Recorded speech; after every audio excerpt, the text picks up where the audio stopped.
Hi everyone. This is Claire from Susan's family. Today I'll teach you how to make a flower branch curtain tea-back peony flower style. For this electronic tutorial, search for Susan's family to view it.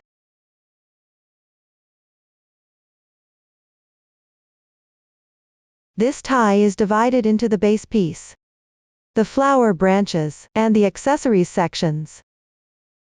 Start by making the base piece, then make and attach the flower branches. Finally, add the accessories. First, let's make the base piece. Take a look at the finished product. Start by cutting the mesh board, then embroider the pattern onto the mesh board. After completing it, crochet the decorations. In practice, if you need to make 2 ties, then the patterns on both base pieces should be identical. The stitch technique used is slip stitch. Please watch as I demonstrate the specific making method. Take out the mesh board. Match each chain space on the mesh board to one grid. Refer to the pattern chart. Count the number of grids corresponding to the base piece. Pay attention. The actual length of the base piece is not fixed. You can adjust it according to the actual situation, following the instructions on the diagram. Then cut along the lines of the mesh board. Mind while cutting. Don't leave any jagged edges. If there are jagged edges after cutting, you can trim it to make it flat. Ensure the edge is smooth. My sample swatch has already been cut. The sample mesh board has fewer grids, so it's not for reference. Next, we'll embroider the pattern. Start by embroidering the square shape in the middle. Embroider using color 1. Cut about 2 meters of the corresponding yarn and thread it into the sewing needle. For my sample, the color scheme is random. Please refer to the chart for specific yarn and color schemes. Align the yarn tails. Use 2 strands of yarn together to embroider. Pay attention while embroidering. After each fold in half, ensure the yarn length used for embroidering doesn't exceed 1 meter. If it's too long, it's not convenient for embroidering. If it's too short, you'll need to join yarn frequently. Take out the grid board. In practice, use the side with protrusions of the grid board as the right side. When embroidering, keep the right side towards you. The sample here is not for reference. Refer to the chart. Embroider from left to right. First, find the 6th row from bottom upwards. The 5th hole on the left side. Come out.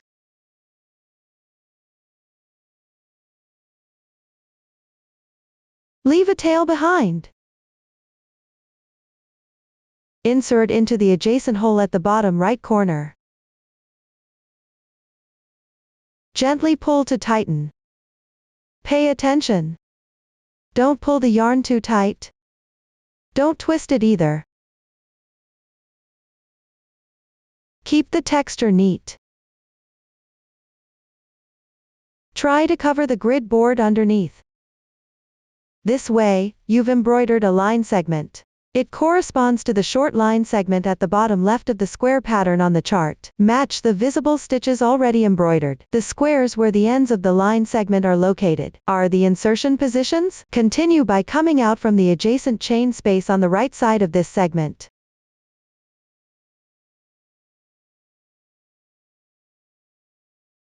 Insert into the adjacent hole at the top left corner.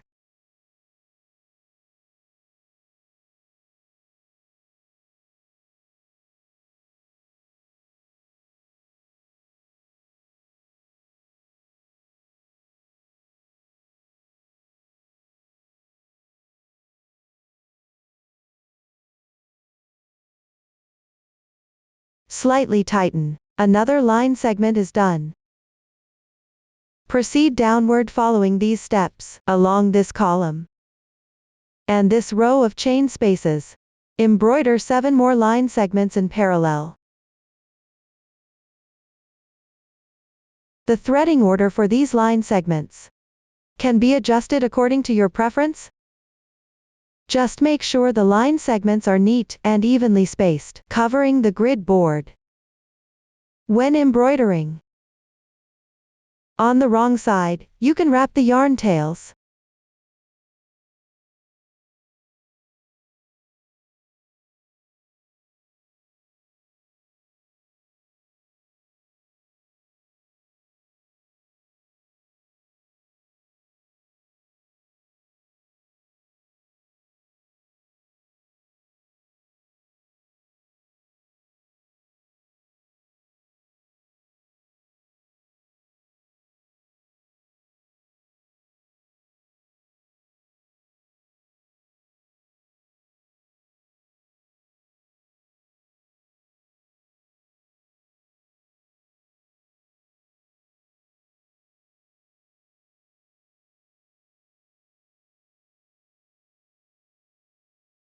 for this last line segment. Match it to the longest line segment of this square pattern. Then follow the row of chain spaces at the top and the column of chain spaces on the right side to embroider the remaining parallel line segments once the square is embroidered.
After completing it, continue by starting from an adjacent position and symmetrically embroider the neighboring square.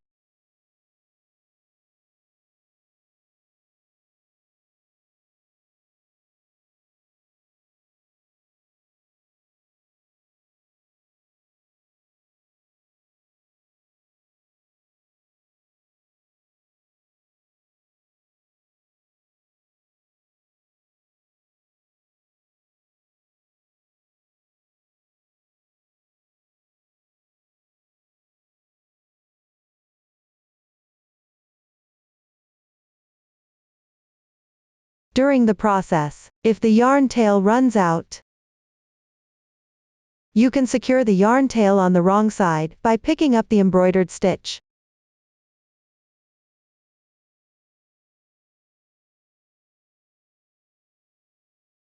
Remove the darning needle and pick up new yarn to continue embroidering.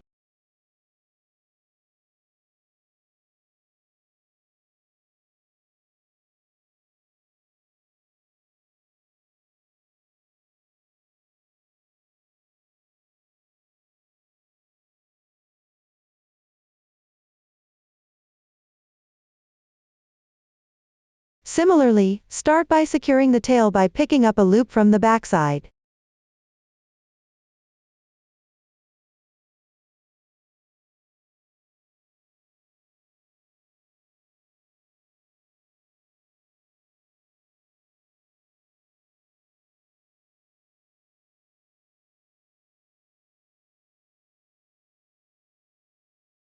Wrap the yarn tail into the first few stitches as you embroider.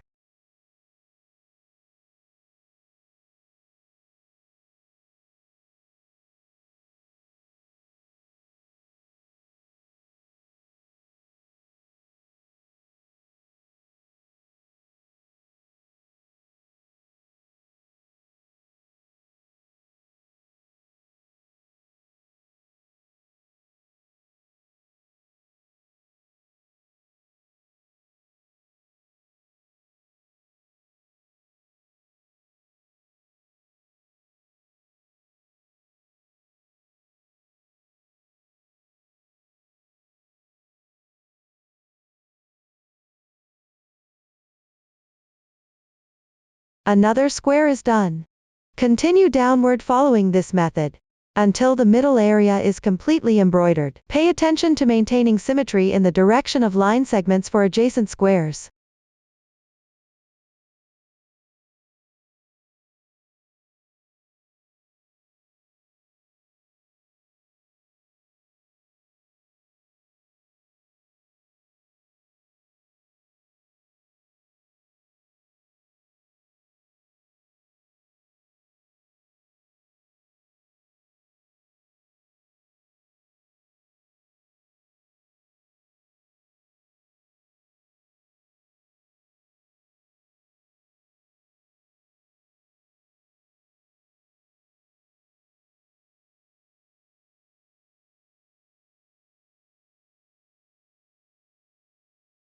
Once everything is completed, sew a few stitches on the backside of the base piece to secure the tail end well.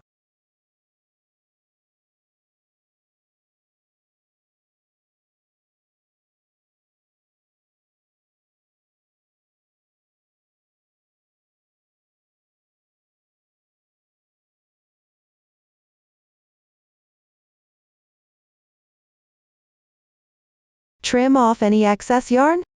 This square pattern is now embroidered.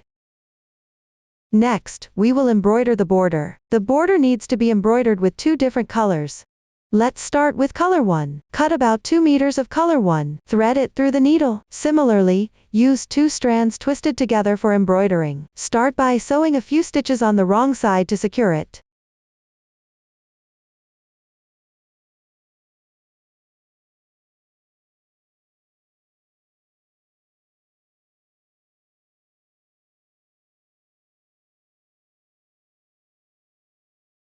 Then come out from the hole above in the column along the left edge of the square pattern.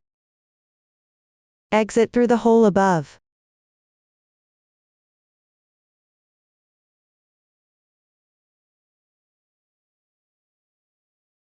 Insert into the adjacent hole at the bottom right corner.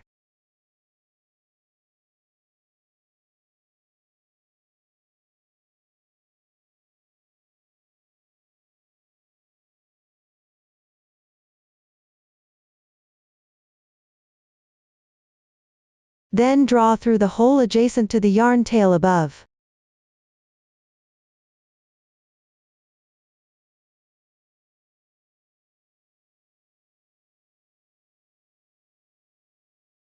Skip 1 hole towards the top right corner. Insert into the hole in the first row.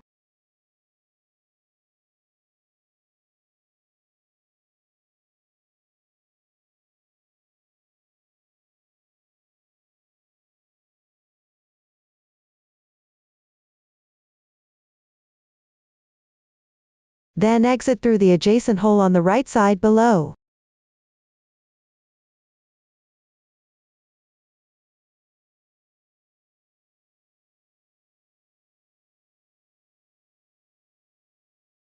Skip 1 hole.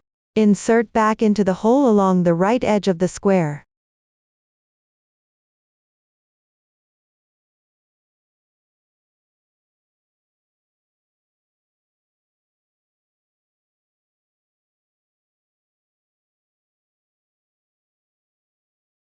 This creates an alternating V shape. Continue following this method. Skip 1 hole, embroider an intersecting V shape. Finish embroidering this edge.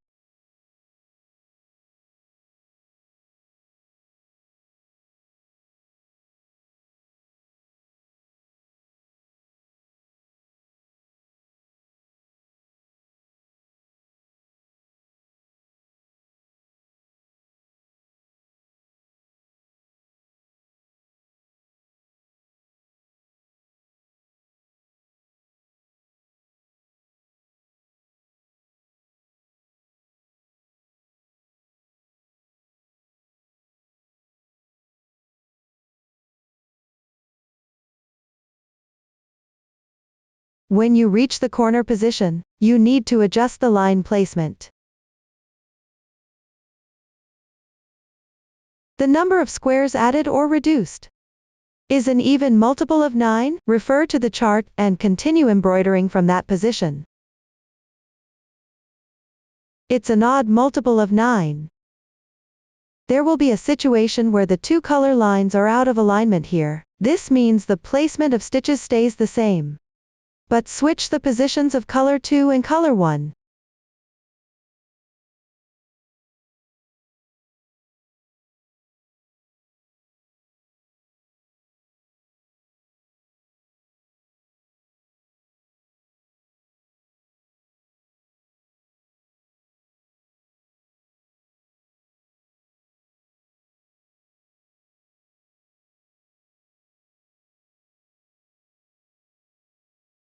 Continue to finish embroidering this short side.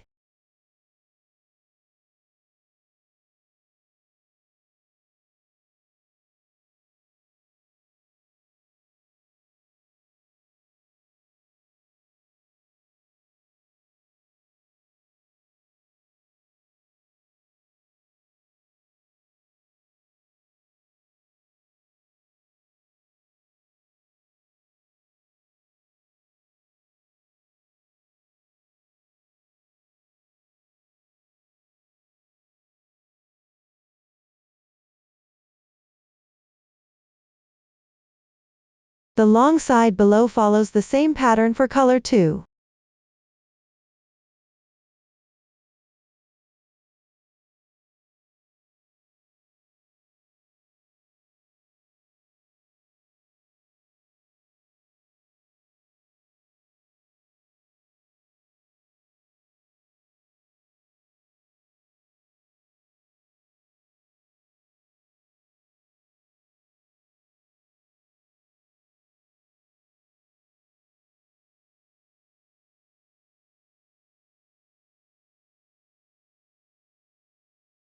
At the corner of the other short side, continue stitching according to the entry position for color 1.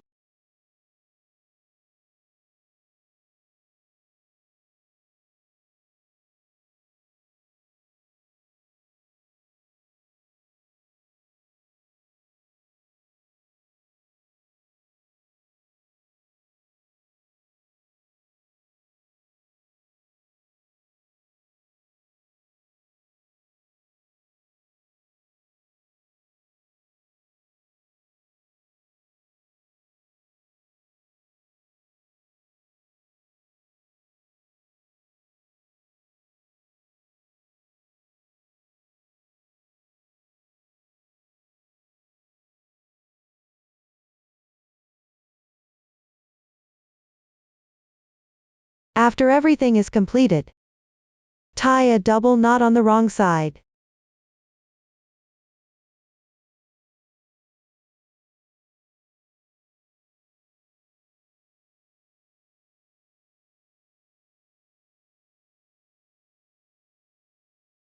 Weave in the ends.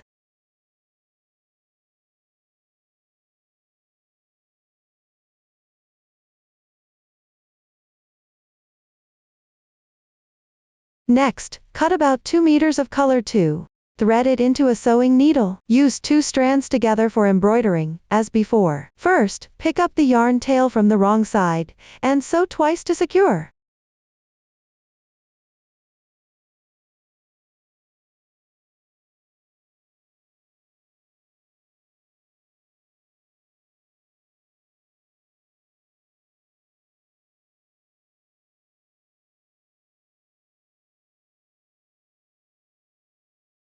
Then, at the position left blank by color 1,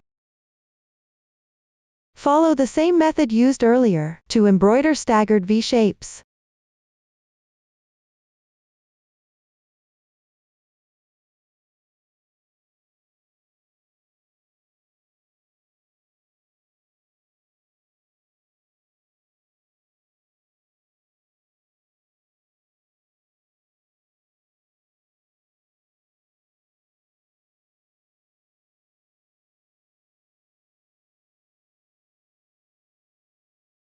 At the corner positions, you'll also need to adjust the placement of the ends. If the number of squares adjusted earlier was an even multiple of 9, simply embroider according to the chart. If it's an odd multiple of 9, follow the pattern for color 2 on the left side. And follow the pattern for color 1, at the corner position on the right side.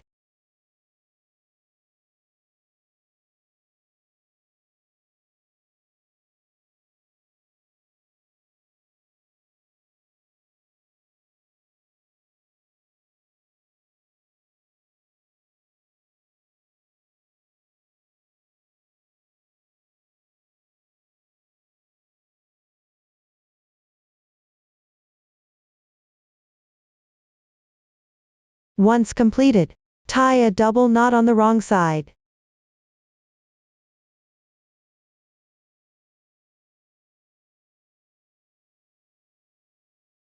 And weave in the ends.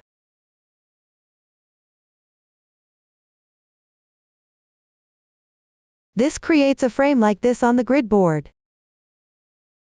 Next, embroider the edges. Cut about 2 meters of color 1. Use 2 strands together to embroider. First, sew a few stitches on the back side of the base piece.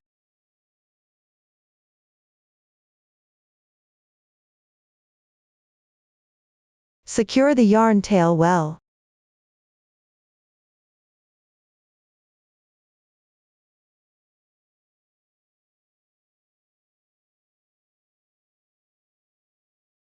Then, exit through any edge chain space. Pull out the thread from the adjacent chain space. Continue repeating the technique of pulling the thread from the back to the front. Finish this side of the border.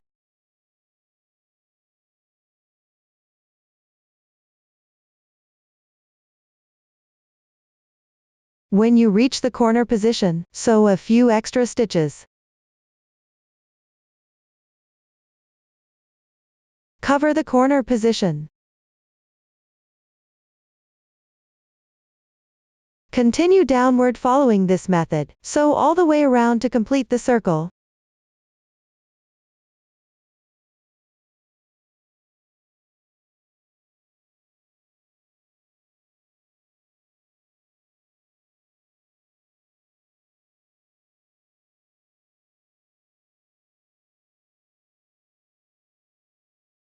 After everything is done, sew a few stitches on the wrong side to secure.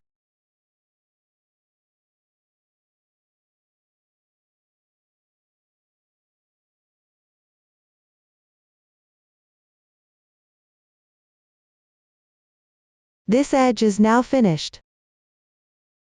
Next, we'll crochet the decorations. Take the gold thread, and the corresponding hook size. For specific hook size, please refer to the paper chart. Hang the yarn on your left hand. Place the right side of the base piece towards you. Insert the hook into any chain space along the inner edge of the border. Pull the yarn through. Leave a tail at the back. Then insert into the adjacent chain space on the left. Draw the yarn through. And draw through all the loops on the hook in once. One slip stitch is now completed. Continue crocheting slip stitches following this method.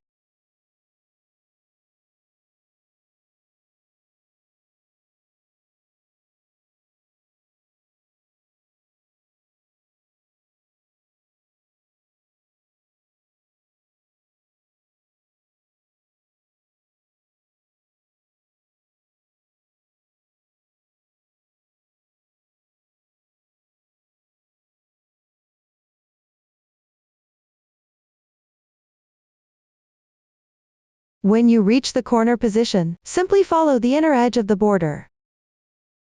Pick the next chain space and crochet.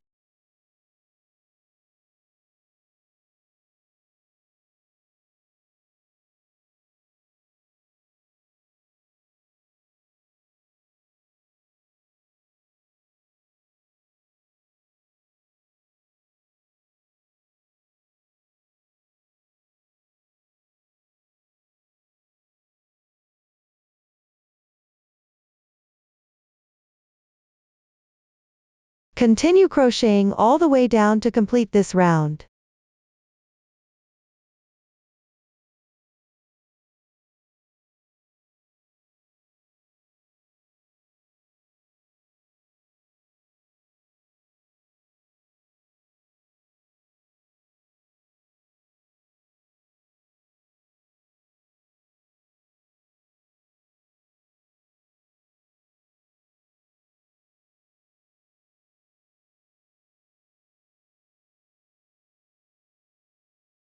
After everything is completed, leave a 5 cm tail and cut the yarn. Thread the tail into a yarn needle.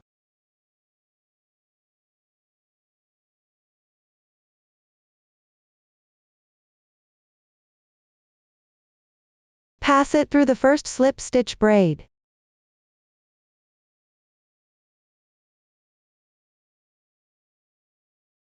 Then pass it through the middle of the last slip stitch braid.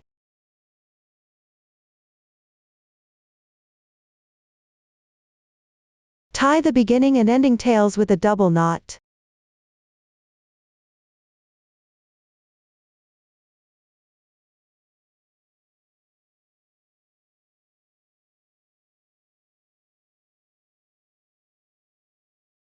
This decoration is now completed. Everyone, this is what the sample looks like when it's done. Next, we will make and attach the flower branches, including the flowers, leaves, buds, and decorations. Let's start by making the flowers. Take a look at the finished product. There are two different sizes of flowers. The large flower consists of one big petal. The small flower is made up of one medium petal and one small petal. First, crochet each corresponding petal separately, then attach the pistil. Finally, assemble the flower. Several crochet stitches will be applied, all of which are marked on the chart. I won't go over them one by one here. Here, I'll use the medium petal as an example to demonstrate the crochet method for petals. Let's start with casting on. Hang the yarn with your left hand. Then pinch the yarn tail with your thumb and middle finger. Pick up the crochet hook with your right hand. Position it below the yarn. Wrap the yarn counterclockwise. Use your left hand thumb and middle finger to pinch the crossing point of the loop. Position the hook to the left of the yarn. Yarn over, draw the yarn through. This slip knot does not count as a stitch. Slightly tighten. Then work 9 chain stitches.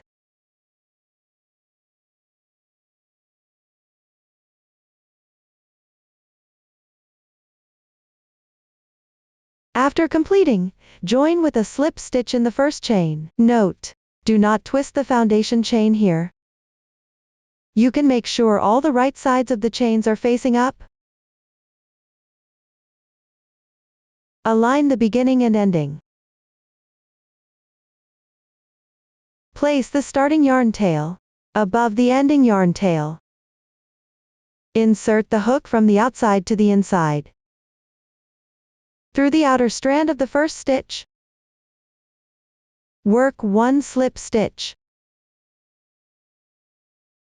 Pull tight. Gently pull the starting tail slightly.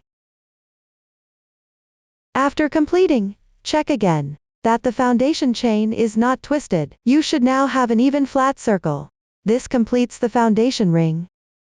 Move on to the first round. First, make 1 chain as your beginning chain.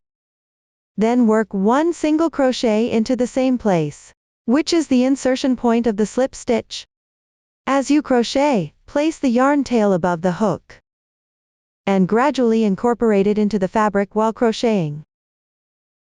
Next, pick up the adjacent chain on the left and make a SC2 in 1. That means picking up this strand above the chain. For this round, you will be crocheting through the top loop of each chain only.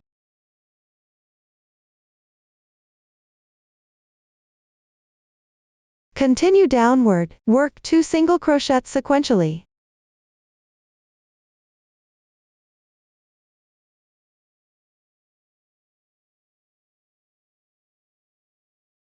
Then make another SC2 in 1.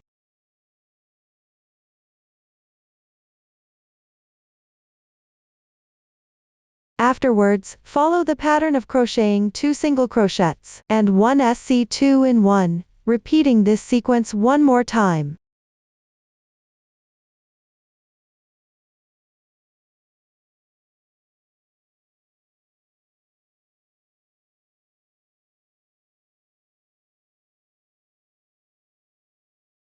Once completed, work 1 single crochet into the last stitch.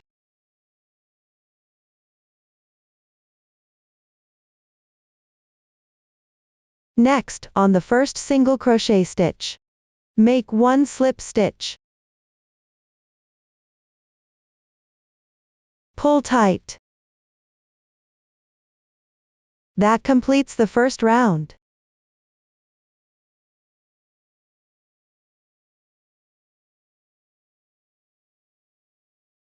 Move on to round 2. Start with 1 chain as your beginning chain. Work evenly, making 2 single crochets into each stitch.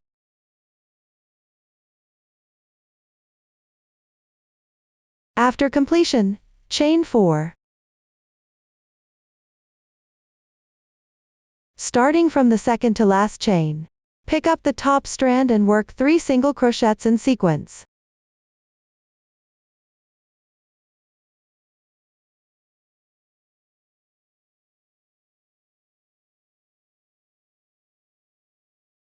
Then pick the adjacent stitch, working evenly with 2 single crochets into each stitch. We will consider these 4 chains and 3 single crochets as 1 bump. This round consists of alternately crocheting 1 bump and 2 single crochets. Let me demonstrate another group. Start by crocheting 4 chains. Then, from the second chain stitch loop, work 3 single crochets evenly into each stitch.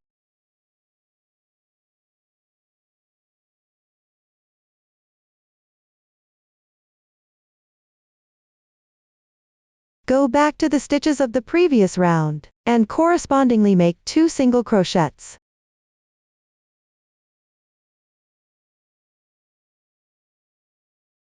Continue downward following this pattern. Finish crocheting this round.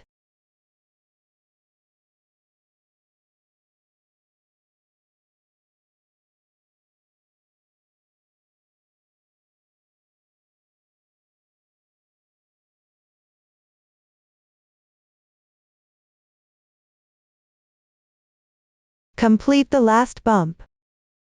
Join with a slip stitch into the first stitch. Tighten. The second round is complete. Next, we'll work on the third round. This round involves crocheting petals onto the bumps from the previous round. Start by picking up the chain position on the left side of the bump. Work 2 half double crochets evenly.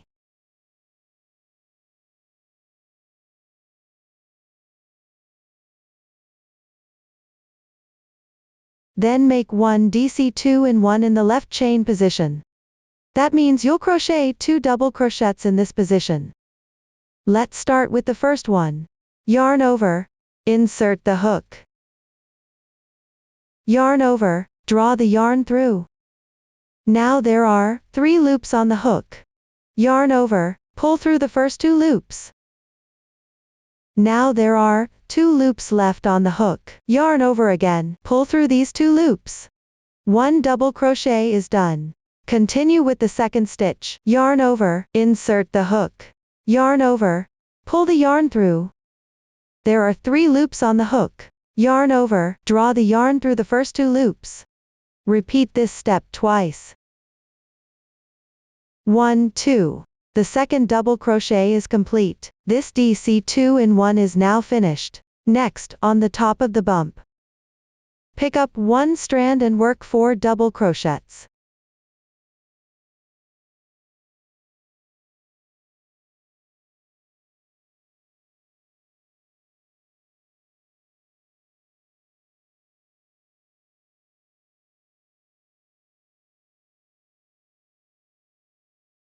After completing, pick the stitch on the left, and work 1 DC2 in 1.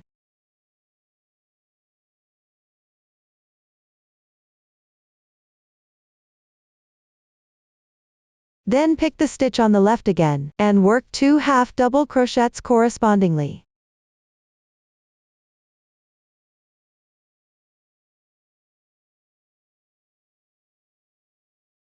Consider the stitches worked on this bump as 1 petal. Next, on the single crochet stitch below, work 1 slip stitch. Then, on the second bump, work 1 petal.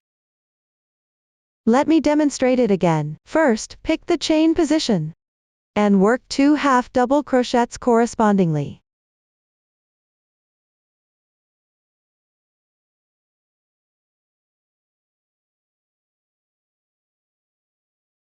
Then, work 1 DC2 in 1.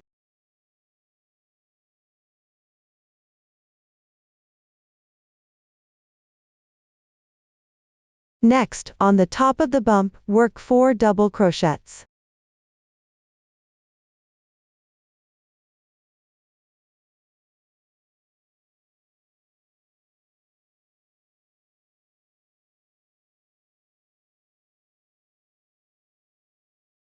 Finally, pick the left stitch, and work 1 DC2 in 1.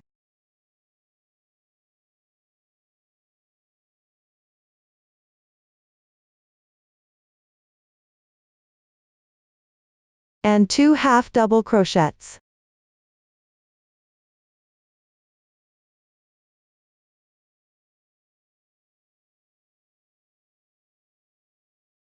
The second petal is now completed.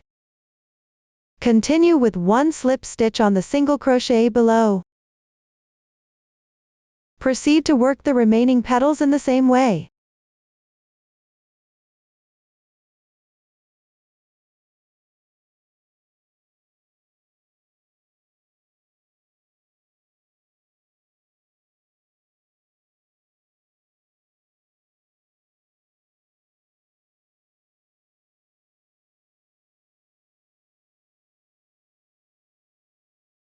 After completing the last petal, join with a slip stitch on the single crochet below.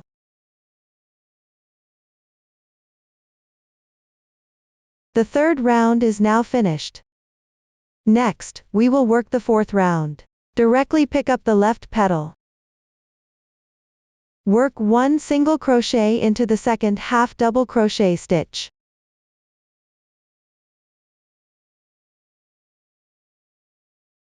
Chain 3 as a transition. Then work 1 single crochet on the adjacent stitch on the left. Chain 3 as a transition. Pick up and work a single crochet in the adjacent stitch to the left of the petal. Work 3 chain stitches as a transition between each 2 single crochets. Finish crocheting this petal. Continue until reaching the last half double crochet on the left.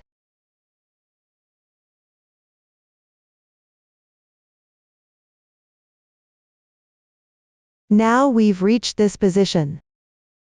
Continue picking up adjacent petals on the left. Work 1 single crochet into the second half double crochet stitch.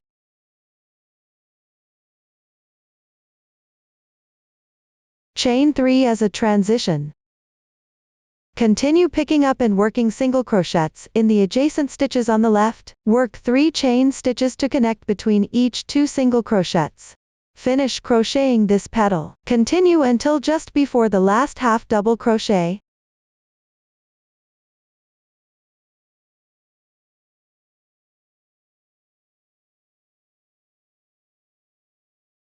Take a look at the fabric piece. Skip the first and last half double crochet of each petal. Work 1 single crochet in the remaining stitches. Work 3 chain stitches to connect between each 2 single crochets. Continue downward following this method. Complete all the petals.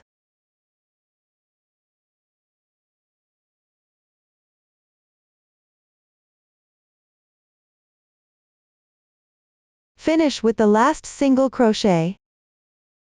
Join with a slip stitch in the first single crochet. Pull tight. After completing, leave a 20 cm yarn tail, and cut the yarn.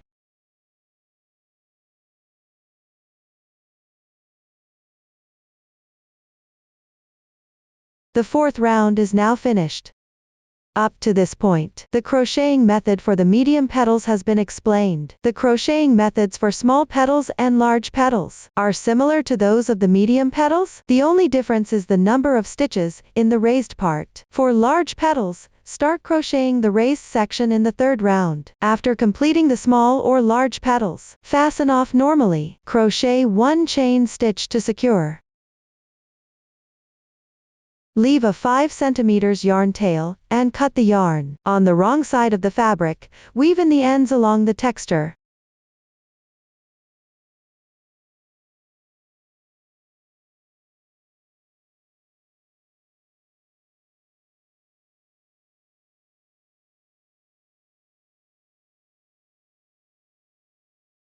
You can weave in a few more stitches if you like, then trim off any excess.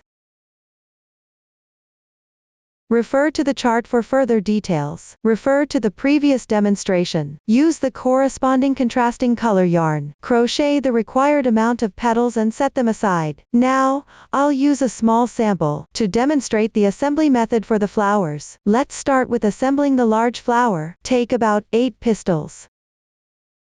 Fold them in half.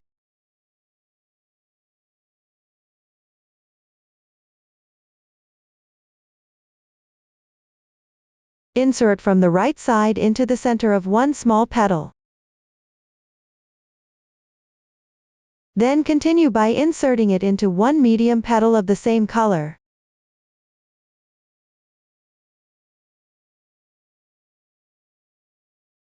Note that all the petals here are right side facing up. Then insert one large petal.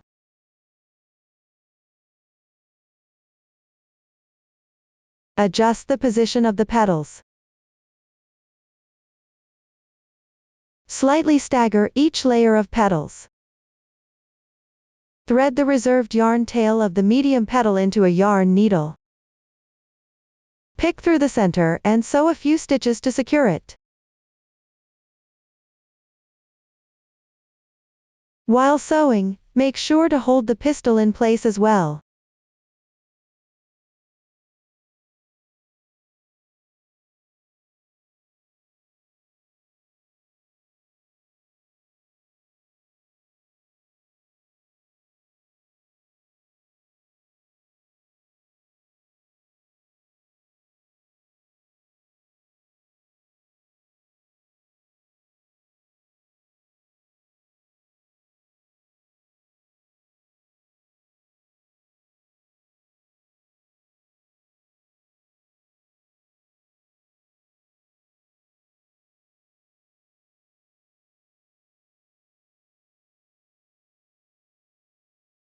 Once done, at the last layer of petals, sew slightly along the edge of the petals.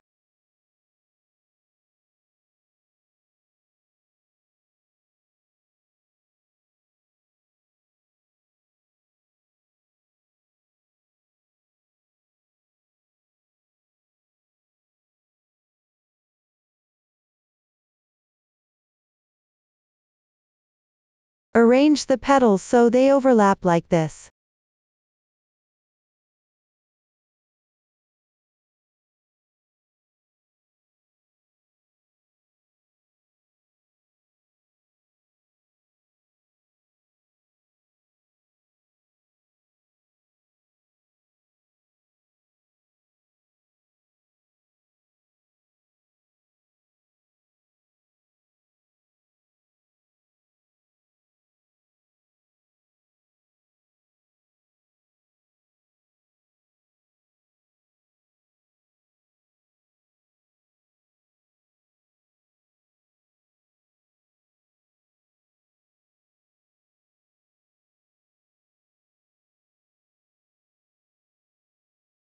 After sewing, take the yarn tail to the wrong side of the flower. Leave it at this position for later use. This completes the assembly of one large flower. The assembly method for small flowers is similar to that of large flowers. Simply overlap and secure the small petals with the medium petals. Then attach the pistils in the middle. You can use slightly fewer pistils for the small flowers. Everyone can assemble according to this method. Pay attention during assembly. Petals of the same color scheme should be grouped together. Up to this point, the method for making flowers has been fully explained. Next, we will crochet leaves. Let's take a look at the finished product. There are 3 sizes of leaves: large, medium, and small. The crocheting method is similar, but the number of stitches and row counts differ. All start with a chain stitch. Work back and forth in rows. The new stitches used include the blow SC with single crochets. Below, I will use the small leaf as an example to demonstrate the specific crochet method. First, cast on 7 chain stitches.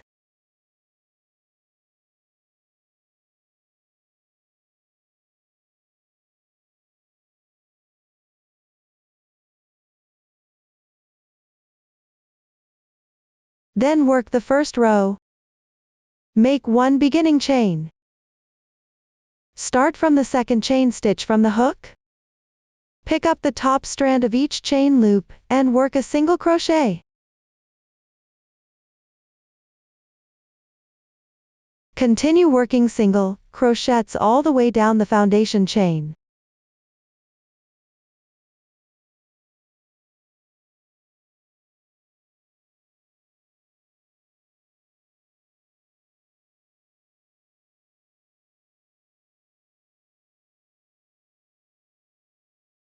After completing, make 3 chains as a bridge. Then pick up the remaining 2 strands of the chain loop. Work single crochets down. Pay attention to weaving in the yarn tail as you go.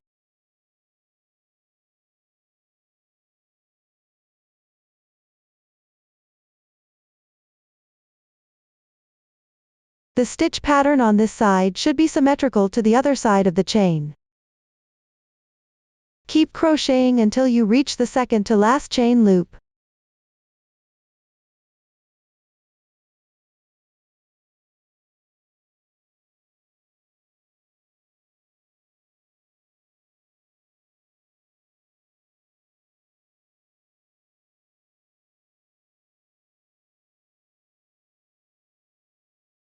If there's any leftover beginning tail of the yarn, you can cut it directly.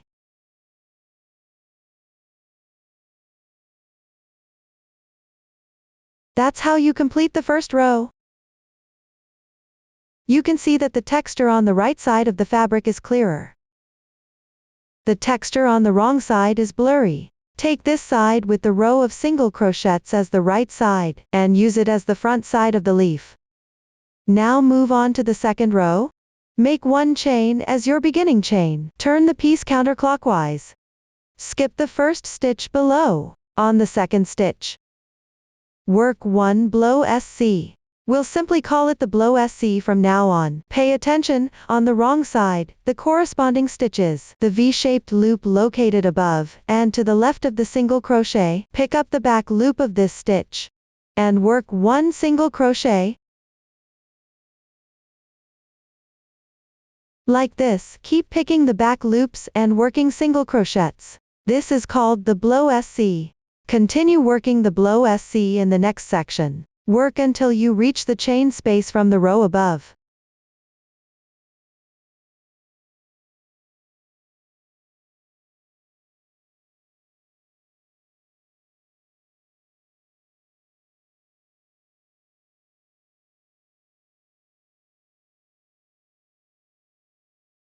Now we've reached this position. Work 1 single crochet into the chain space. Chain 3 as a bridge. Work another single crochet in the same stitch. We'll consider the 2 single crochets we worked into this chain space, along with the 3 chains, as one cluster pattern. Continue working the blow SC, matching each stitch below. Keep going until you reach the second to last stitch.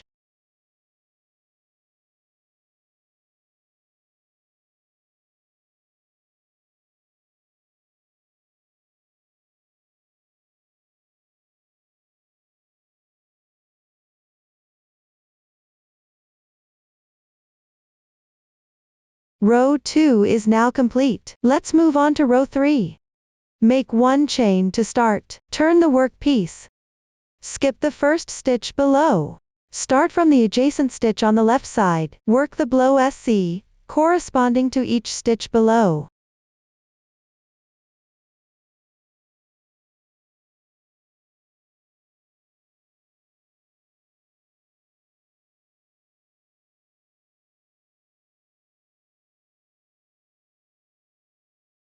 When you reach the chain space position, make 1 whole pattern.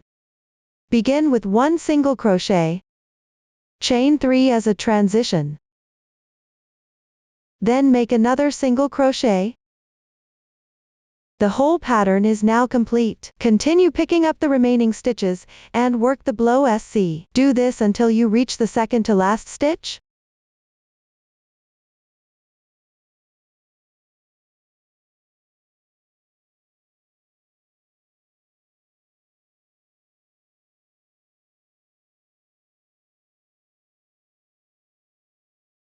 Row 3 is now completed. The working method for row 4 is identical to row 3. Make 1 chain as your beginning chain. Turn the fabric. Work the blow SC in the corresponding stitch positions.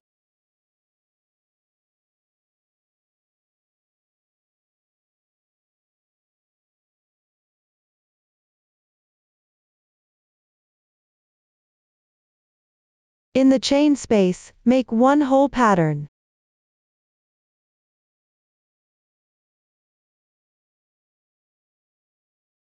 Then continue with the blow SC. Stop when you reach the second to last stitch.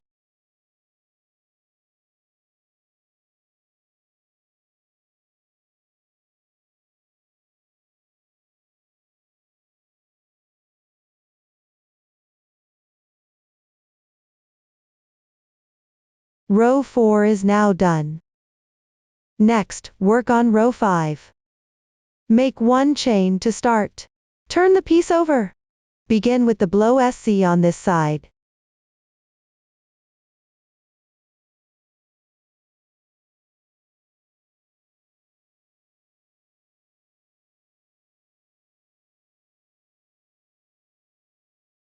In the chain space, crochet 1 whole pattern.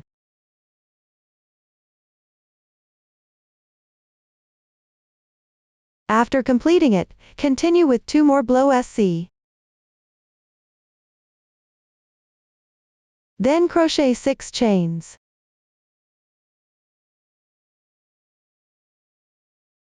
Row 5 is now completed. Continue with row 6. Start by making 1 chain. Let's take a look at the fabric piece. The right side of the chain looks like this braid. On the wrong side, there is a line. It's called the back ridge. Begin from the second chain from the hook. Pick up the ridge of the chains, and work 6 single crochets correspondingly.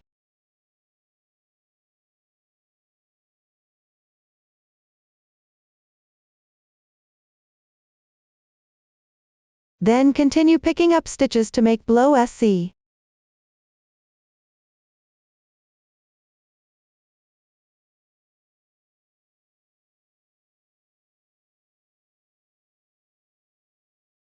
In the chain space, crochet 1 whole pattern.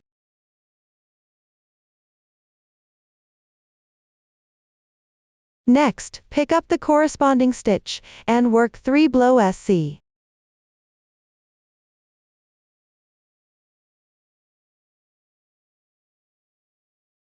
Then crochet 4 chain stitches.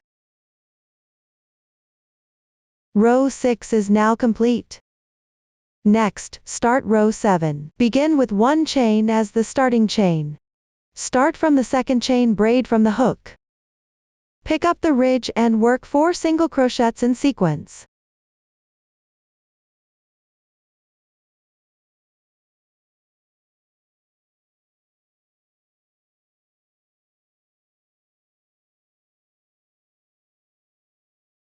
After completing, continue picking up corresponding stitches for blow SC.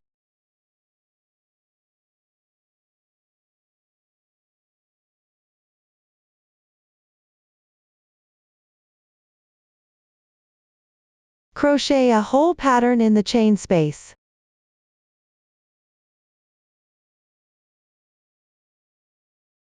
Then work blow SC on the corresponding stitches afterward. Continue until the second to last stitch.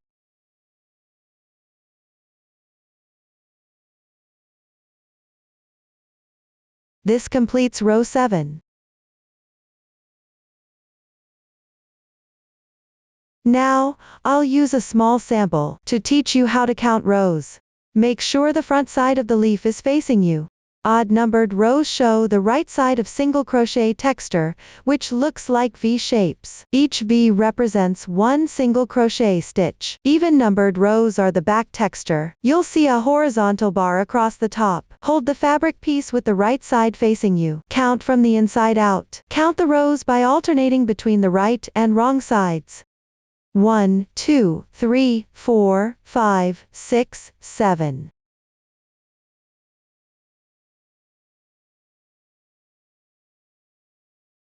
This is the method for counting rows when crocheting back and forth. Refer to the chart for where each row of diamond stitches should end. The technique for the remaining rows is the same as before. For each row, end at the position indicated on the chart. Follow the chart to complete the remaining part of the piece. On the last row, continue crocheting until you reach the chain space. In other words, finish one side of the fabric piece. Finally, work one slip stitch in the chain space to finish. Leave a 10 cm yarn tail for sewing. This completes one small leaf. The crochet method for the large and medium leaves is similar to the small leaf. It's just that the number of stitches and rows are different. For the larger leaves, only the stitch count and row count vary. Continue following this method. Refer to the chart to crochet the corresponding number of leaves. For the exact quantity, please refer to the paper instructions. Next, we will make the flower bud. Let's take a look at the finished product. It consists of one calyx piece and one flower bud piece. Both use the magic ring method to start. Crochet in rounds counterclockwise. The new stitch used is the CH1SL picket. Please watch as I demonstrate the specific crochet technique. Let's start with the calyx. Begin by wrapping the yarn around your finger for a double magic ring. Next, work the first round. Start with one chain stitch as the turning chain for single crochet. The beginning chain does not count as a stitch. Then pick up the loop and make one single crochet.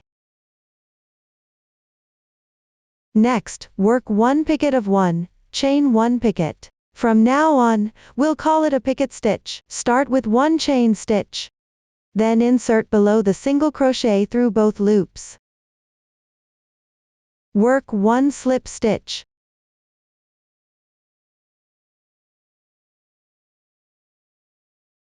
That completes the picket stitch. Continue with one single crochet and one picket stitch.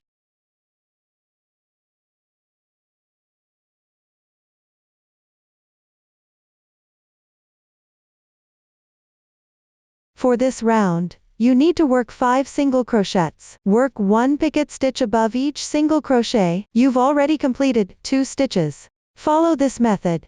Finish the remaining 3 stitches.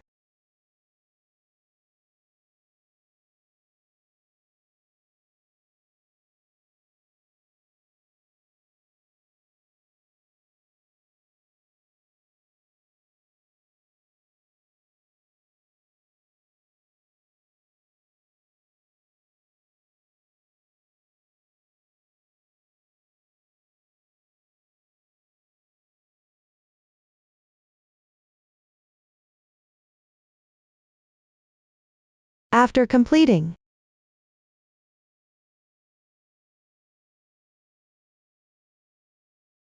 close the magic ring.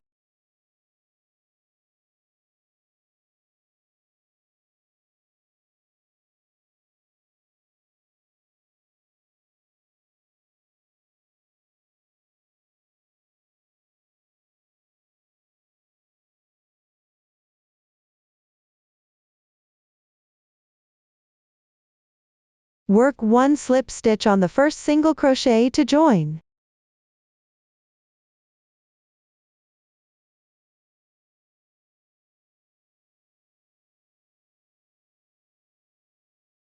Pull tight. Fasten off normally.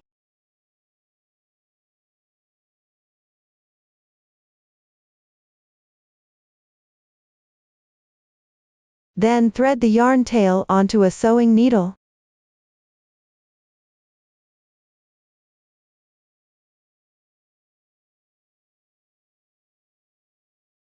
Hide it on the wrong side.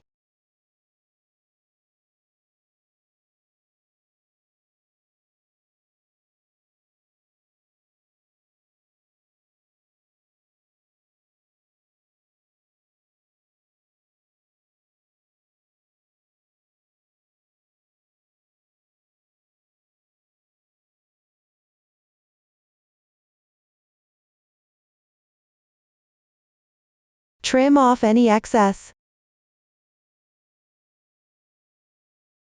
Leave the starting yarn tail on the wrong side of the piece. This calyx is now complete. Next, we will crochet the bud motif. Start with a double magic ring.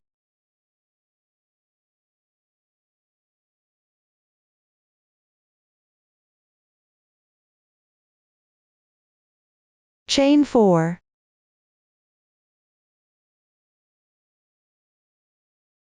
Starting from the second chain from the hook. Work 3 slip stitches.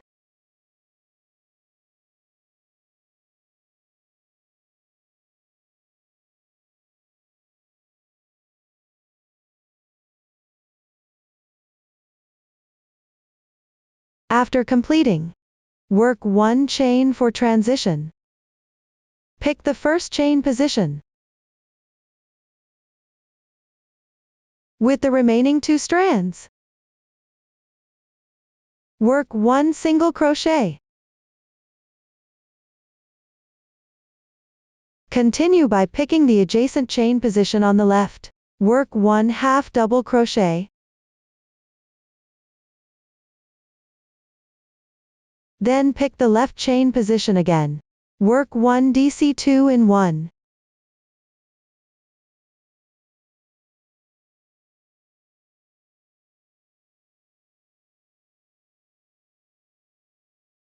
After finishing, pick the 2 strands underneath the last completed long stitch. Work 1 slip stitch. Then pick the insertion point of this long stitch. Work 1 slip stitch. Then work 2 chains. Next, pick the braid formed by the slip stitch on this side, and correspondingly make symmetrical stitches. That is, work 1 DC2 in 1.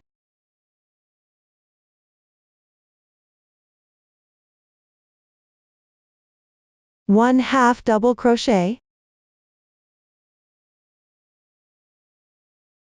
And 1 single crochet.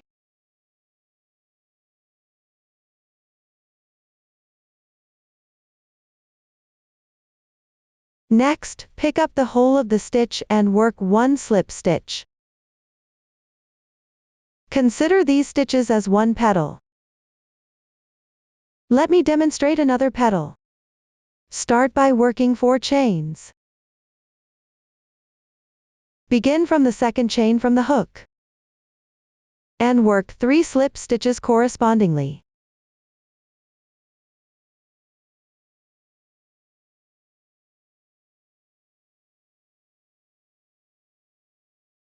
Then work 1 chain for transition. Starting from the first chain, work 1 single crochet correspondingly. Then work 1 half double crochet.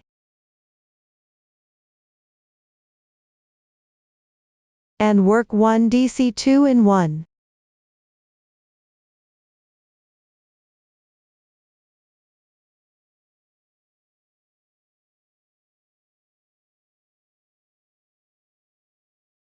Then pick up the 2 strands below the long stitch.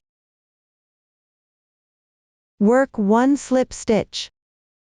Continue by picking the insertion point of the long stitch. Work 1 slip stitch. Then work 2 chains for transition. Pick the slip stitch on this side to crochet a symmetrical stitch.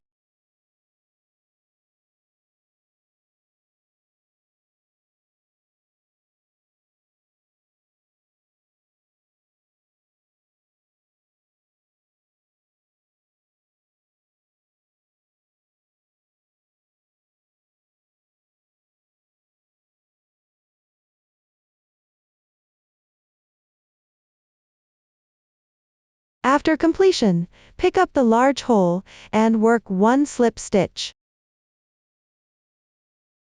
Another petal is done. Continue with another petal.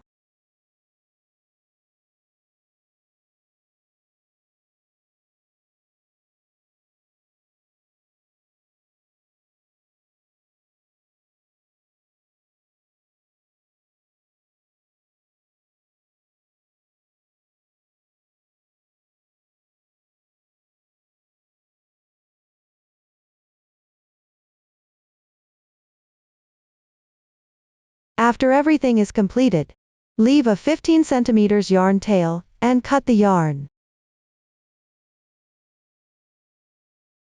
Tighten the loop a little.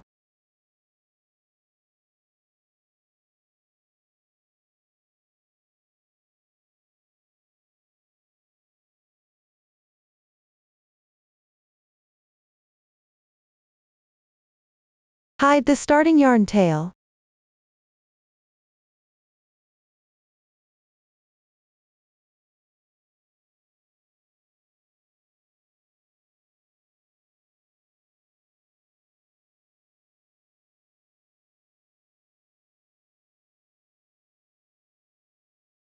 This flower bud motif is now crocheted. Next, assemble the flower bud. Cut a piece of thin wire about 25 cm long. Thread it through a seed bead. Fold it in half. Align the ends together. Tighten it slightly.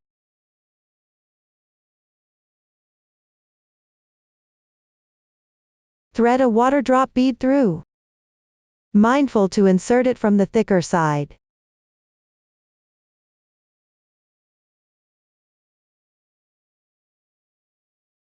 Then, insert it into the center of the flower bud motif starting point.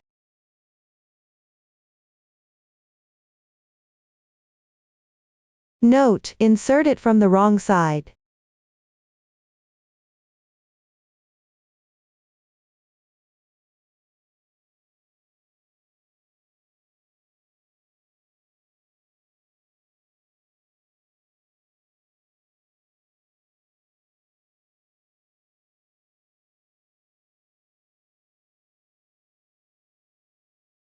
Thread the reserved yarn tail into a sewing needle.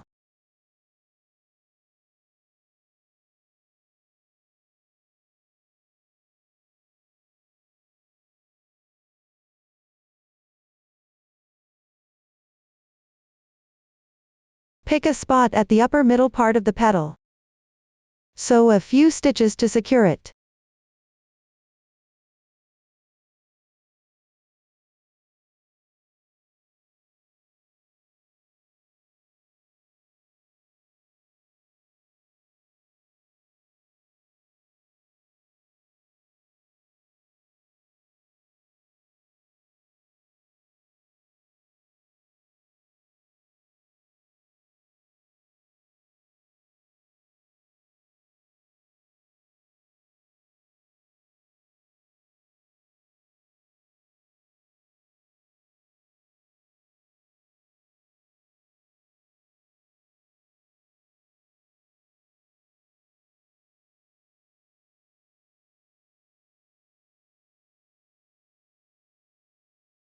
This will make the flower bud look like this, in a slightly closed position. Weave in the ends.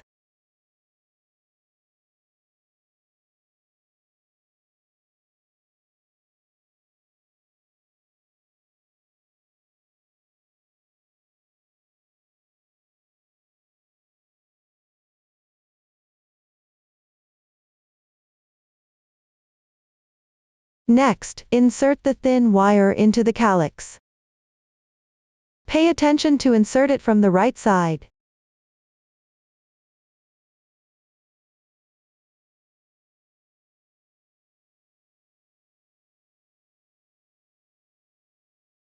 Pull tight. Apply glue between the calyx and the flower bud. Then apply glue underneath the calyx.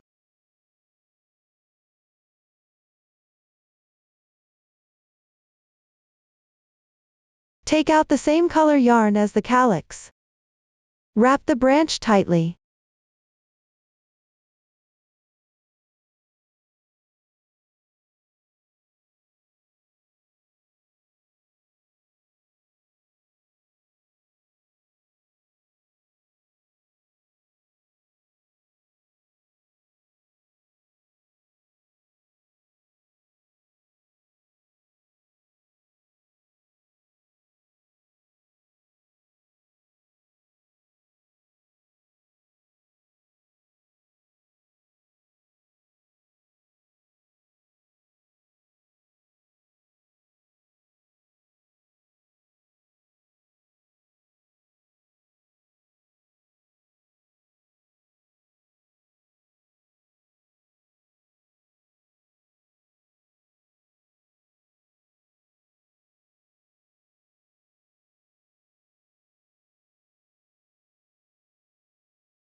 after wrapping to the desired length.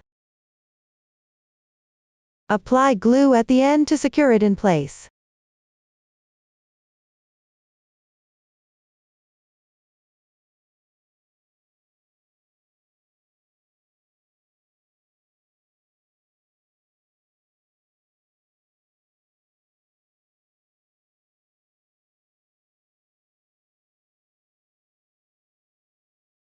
Leave a tail of about 10 centimeters. Cut off the excess part. The extra wire can be cut directly.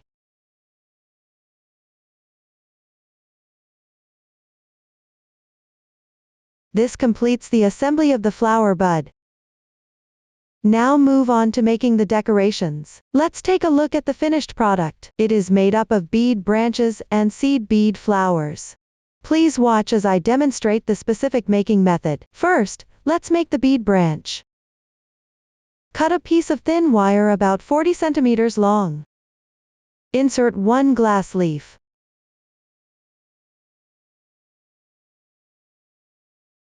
Fold in half.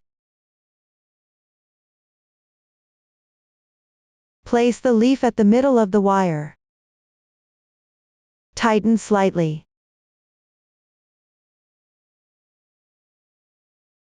Twist it for about 1 centimeter.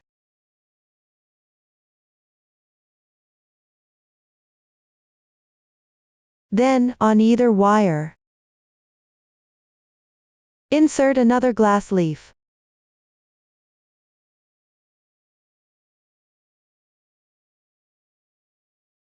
Leave about 1 centimeter below. Fold it neatly. Tighten.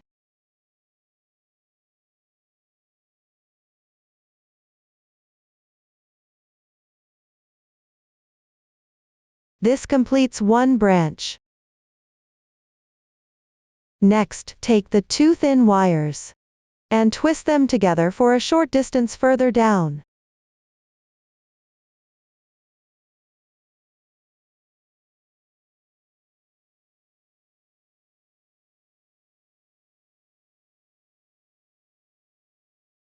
Then, on this longer thin wire, insert a water drop bead, making sure to insert it from the narrower side.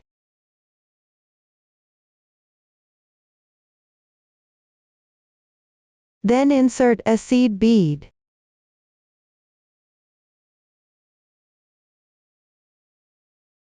And thread back through the water drop bead.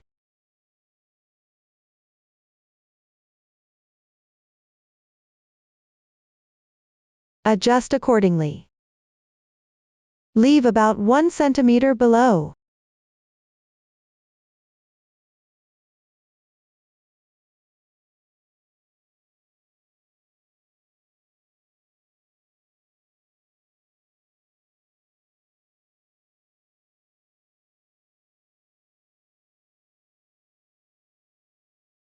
Tighten it.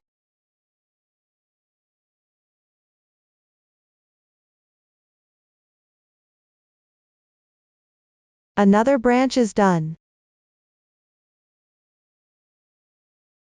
Continue to merge the two thin wires.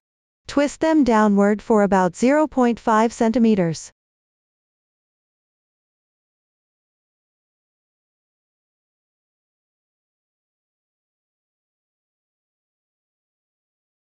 Following the same method, refer to the diagram. And complete the remaining branches.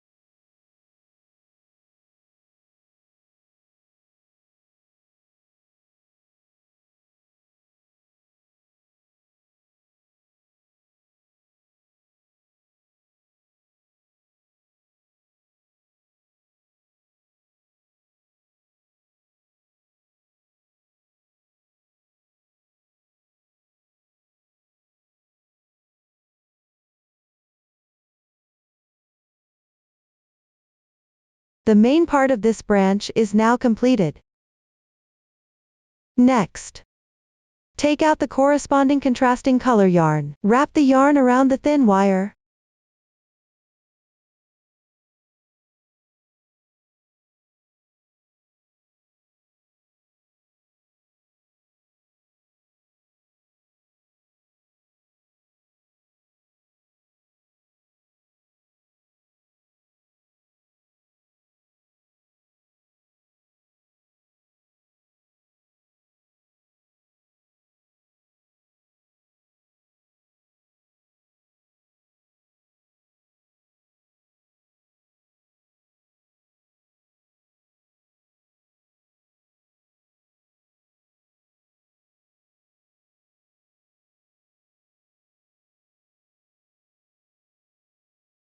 After completing it, secure it with glue.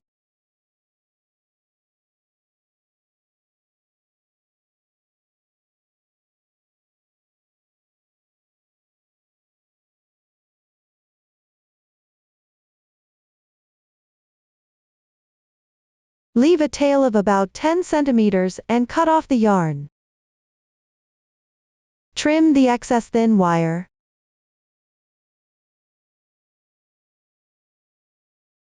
Adjust the shape of the branch.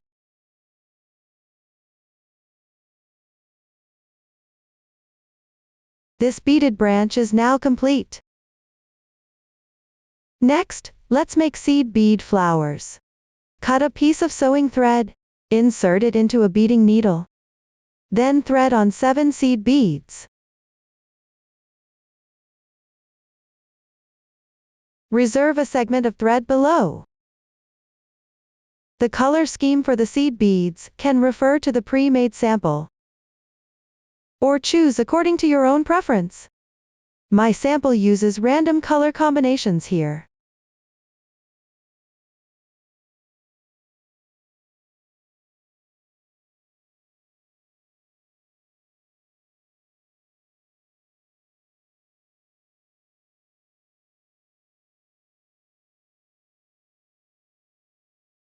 After completing it, insert the needle into the third bead.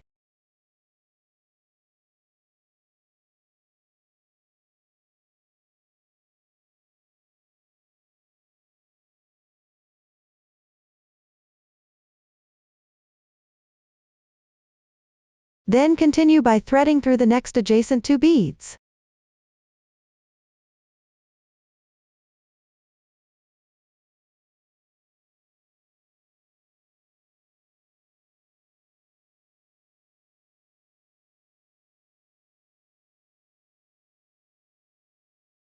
Slightly tighten the yarn. This will form a small loop like this.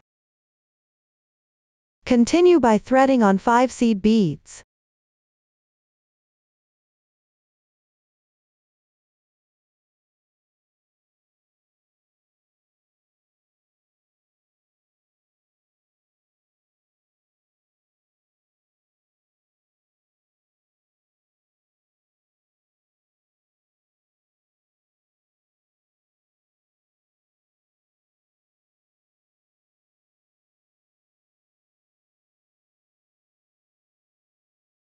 Then insert the needle above the first bead.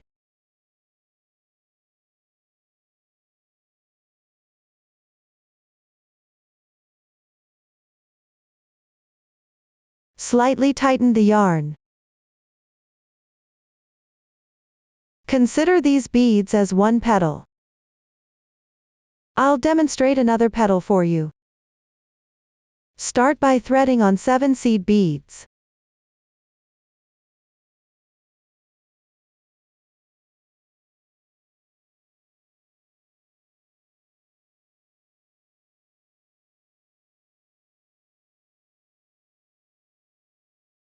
Then insert the needle into the third bead. Continue by threading through the next 3 beads in sequence.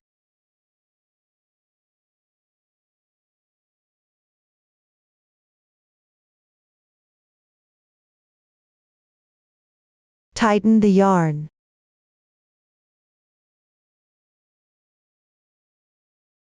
This will create a small circle.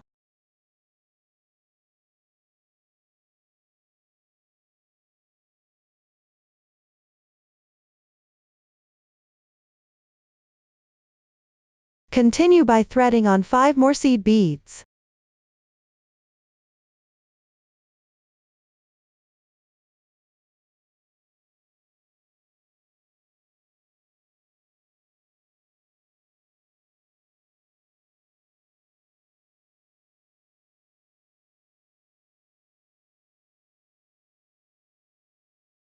Then insert the needle into the first bead to secure it.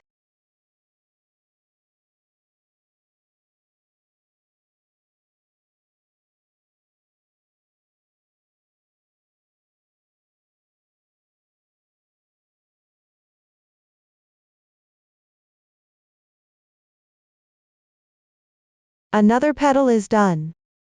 This circle requires a total of 5 petals. Follow this method, make 3 more petals.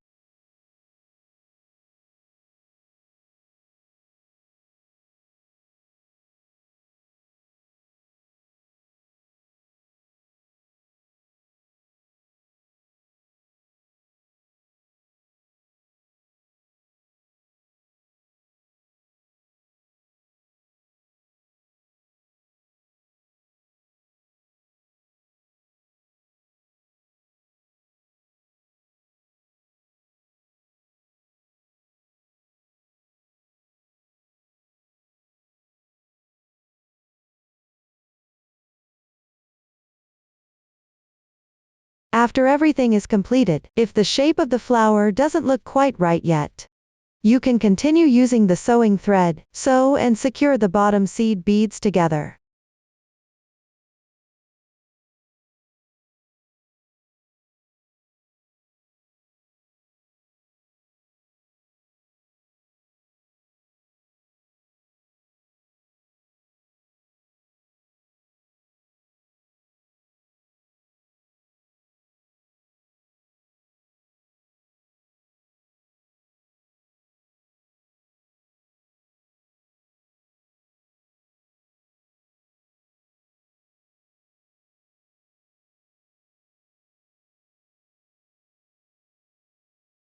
After completing the work, tie the beginning and ending yarn tails into a simple knot.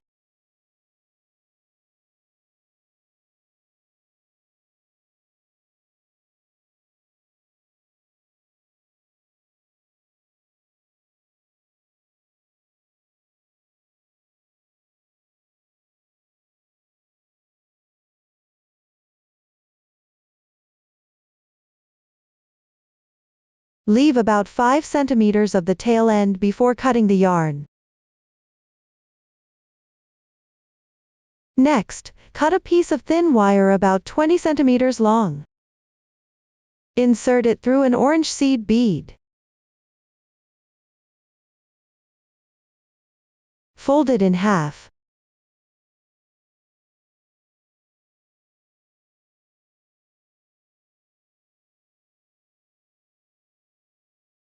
Then insert it through the center of the bead flower.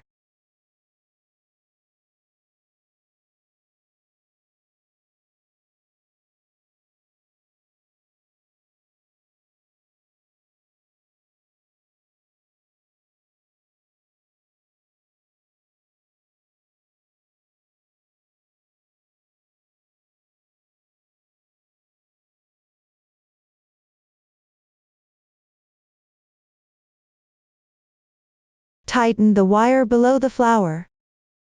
This completes the installation of the flower's center. Then cut about 30 centimeters of the corresponding contrasting color yarn. Pull out 4 strands of yarn.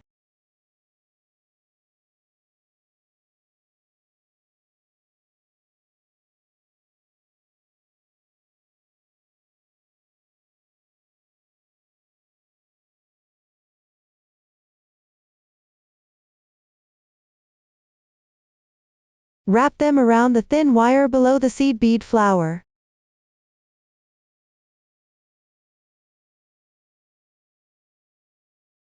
Be mindful to weave in the yarn tails of the seed bead flower.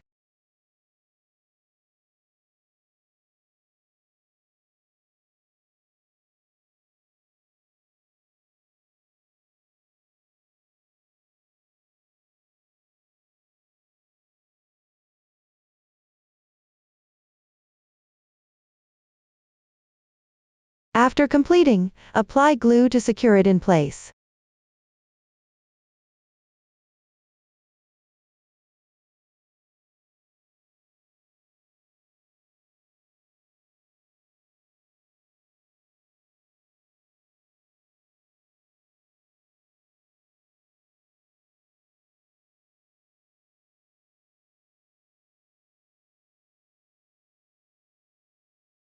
Trim off any excess thin wire.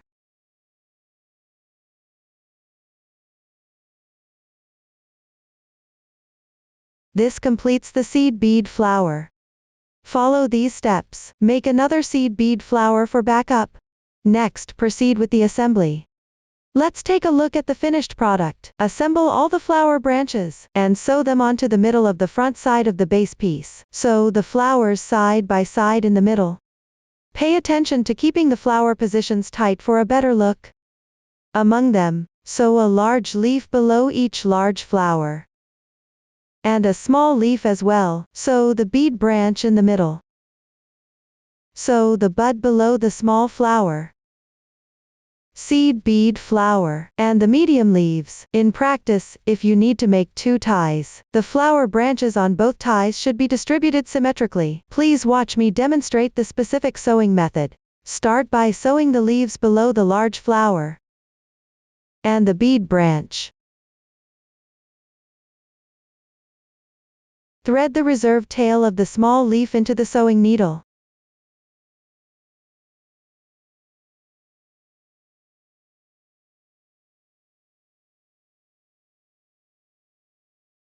Place it under the flower with the right side facing up. Expose about half of it. At this position, pick up the wrong side loop of the petal for sewing.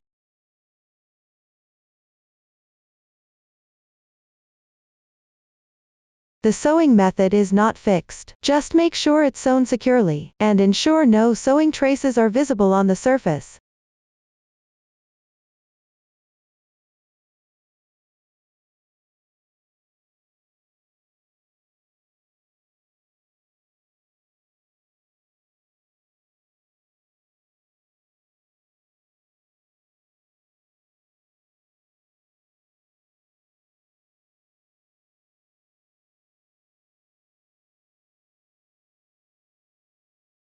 Once completed, tie a double knot.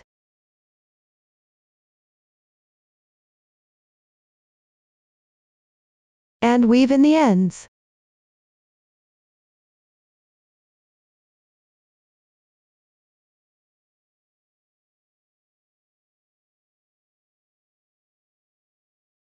Next, use the same method to sew the large leaves. Position the bases of the 2 leaves adjacent to each other, with their tips forming approximately a 90-degree angle. While sewing, place the bead wire between the leaves and the flower.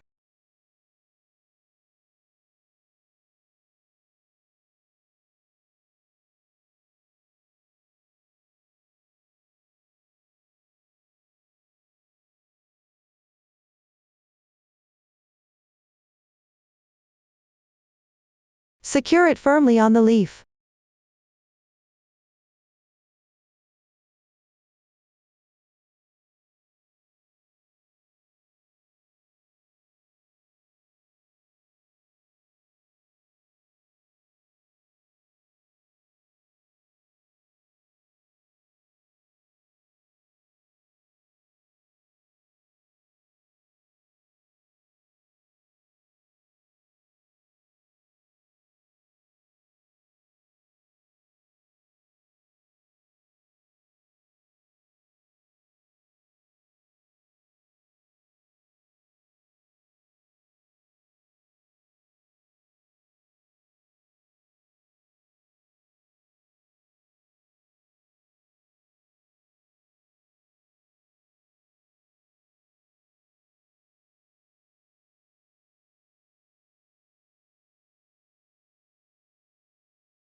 Continue by threading the tail of the bead wire into the sewing needle.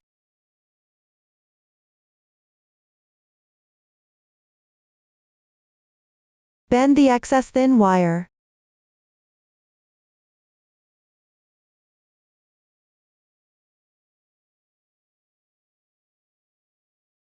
After adjusting its position, sew a few stitches to secure it.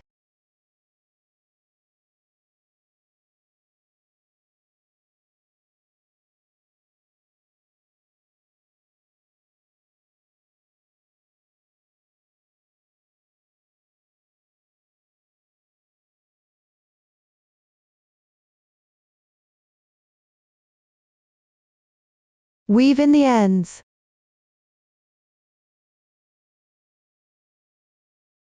The branch for this large flower is now ready. Next, follow the same method to sew medium leaves under the small flowers. The seed bead flowers and buds should be positioned according to the finished product picture. After everything is completed, sew the flowers onto the center of the base piece. Make sure the leaves and decorations face outward.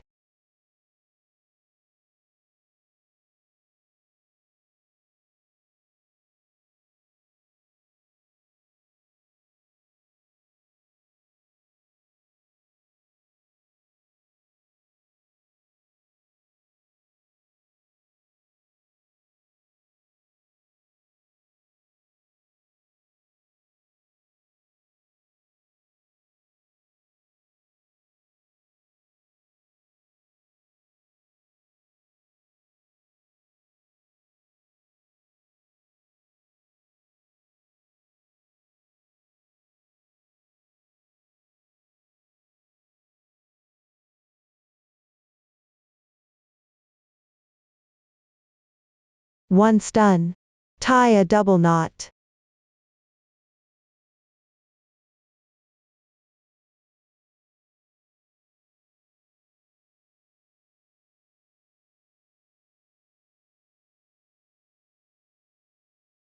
The branch for this large flower is now secured. You can then, on your own, at adjacent positions, sew the branches of the small flowers. Pay attention to the sewing positions of the two flower branches. Tighter stitching will look better. Up to this point, the method for making and attaching this flower branch has been fully explained. Next, add accessories, including the button loop, buttons, and lining. Install the button loop and buttons first, and sew on the lining last. Please watch as I demonstrate the specific making method. I will use this small sample to demonstrate the method for making the button loop.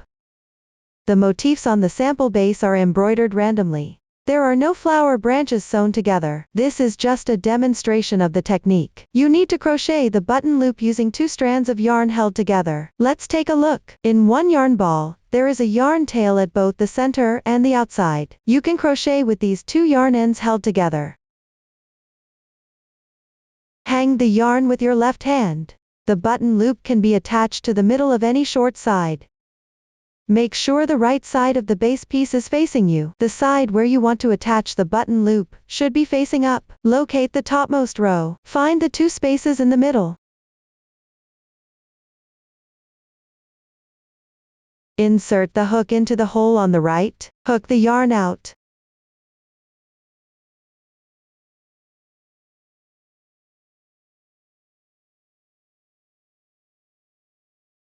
Adjust the size of the loop. Leave a tail on the wrong side. Then crochet 14 chain stitches.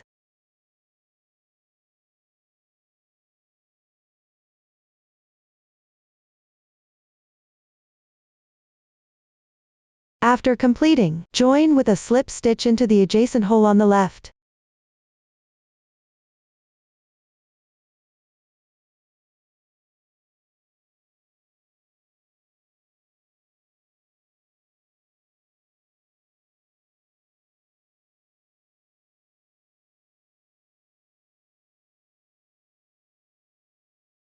Leave about 10 centimeters of yarn tail, and cut the yarn.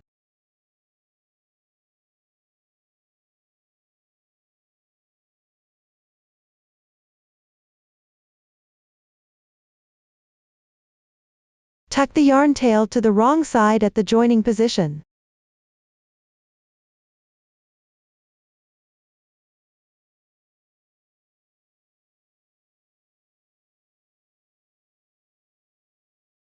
Tie the ends of the yarn in a double knot close to the fabric.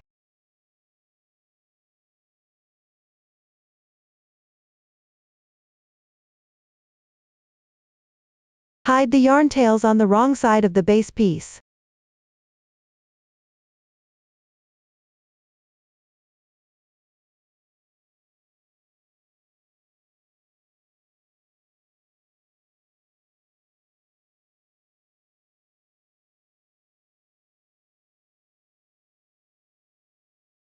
The button loop is now done. Next, sew on the button. Attach the button on the other end of the base piece, at the middle position of this decorative stripe. Cut a piece of sewing thread, thread the needle. You can sew with 2 strands of thread for extra strength. The sewing method is not fixed. Just make sure to sew securely at this position.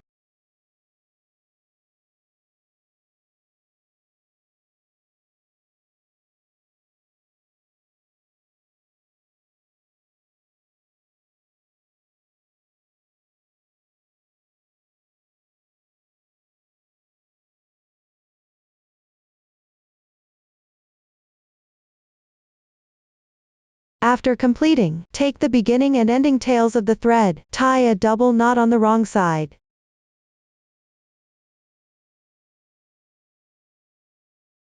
Trim off any excess thread.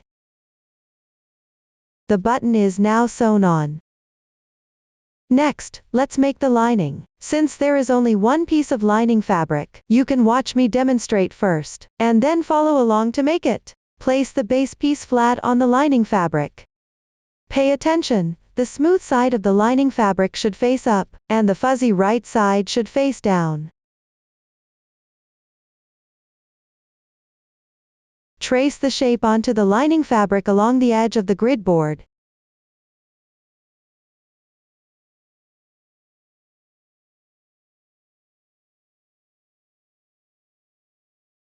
Be mindful not to move the pieces while drawing. You can also use weights to hold it in place if needed.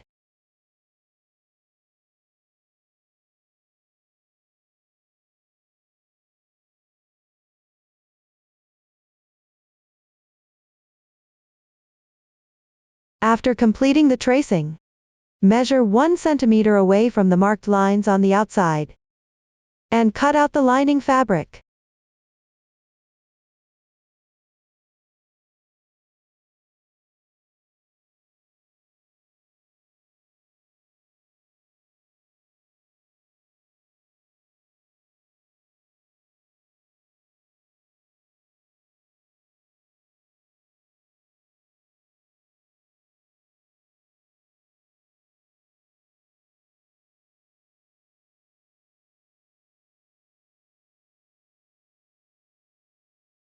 This completes the cutting of the lining. Next, we will sew them together. Place the backside of the base piece against the backside of the lining fabric, with wrong sides facing each other, to make sewing more convenient. You can use a thread to loosely secure it in place. Be mindful while securing it. Try not to secure it near the edge, as this might affect the stitching of the lining. I've already secured it beforehand here. Now take out the sewing thread, and insert it into the needle with a golden tail. Start sewing from any position. Fold the lining's edge backward as you sew.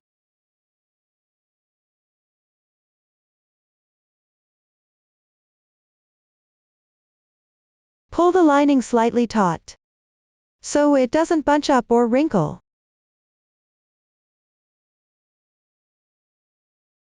After folding, the lining's edge should be about 2 to 3 millimeters away from the grid board's edge.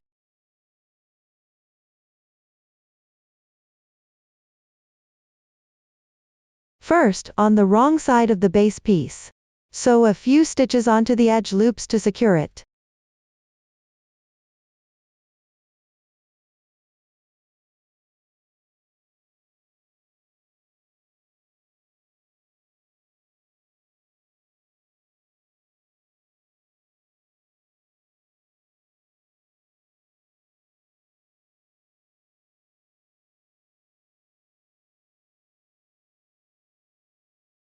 Then, draw the thread through and exit from the lining's edge.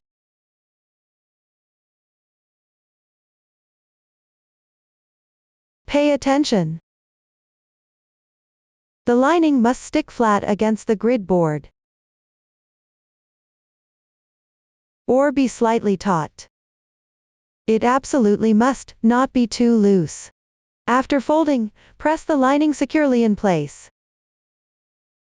Finally, insert the needle into the corresponding segment at the edge position. Exit the segment after skipping a certain distance. Be mindful not to sew through to the right side. Pull tight, then, come out at the lining edge.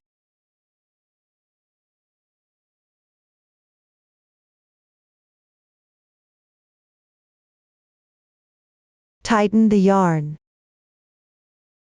Continue inserting the needle. And exit again. When exiting, make sure to also draw through the segment and the lining edge simultaneously. Try not to expose too much of the sewing marks. Continue sewing using this method.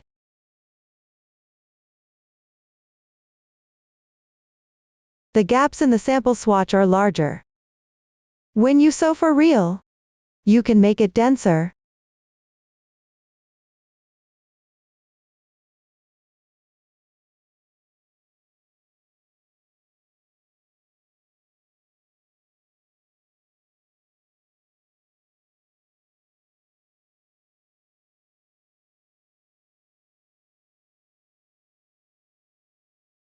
When you reach the corner, fold the lining fabric a bit.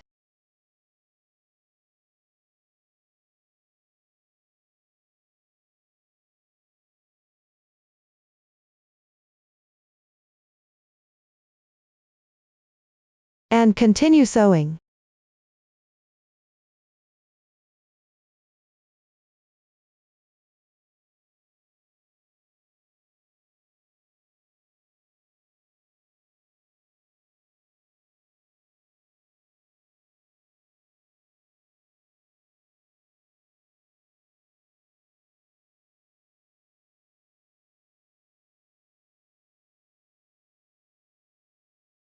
If the yarn tail runs short midway, tie a double knot on the segment.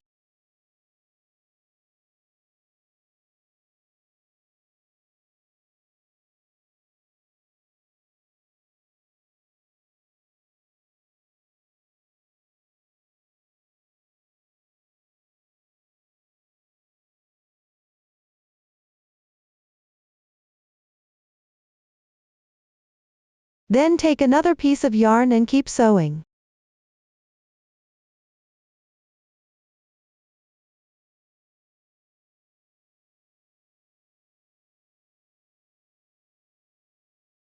The color changes are hidden inside the lining.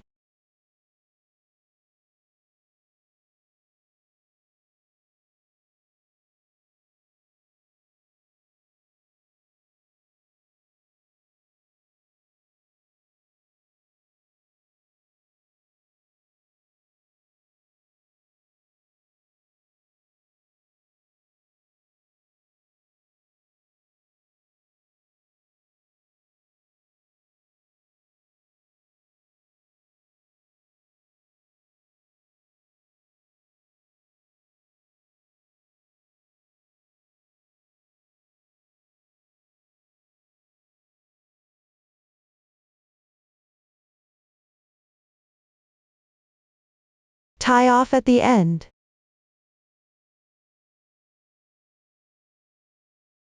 Weave in the ends.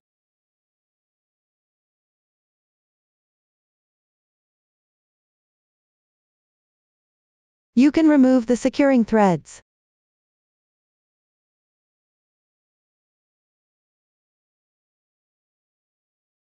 That's it for sewing the lining.